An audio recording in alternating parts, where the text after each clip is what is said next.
HSC Habib media ও Shiakhala TV. আমি শেখ হাবিব রয়েছি আপনাদের সঙ্গে। আমি এই মুহূর্তে বসে আছি হরিপাল থানার মধ্যে আছি। আজ দিল্লির ঘটনার পরে রাজ্যের সর্বোচ্চ স্তরে পুলিশ প্রশাসনের তরফ থেকে কড়া নজরদারি চলছে। দেখছেন, অবশ্যই কমেন্টের মধ্যে জানাবেন।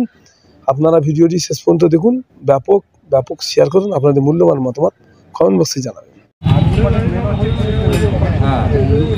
আমাদের যারা আগে বাইরে যারা আছে করা হচ্ছে আর কি বাজারে এতগুলো দোকান আছে, যদি সচেতন না থাকেন নিশ্চয়ই হ্যাঁ কোনো গুটকা কল বিড়ি কল মাতাল যা এই ধরনের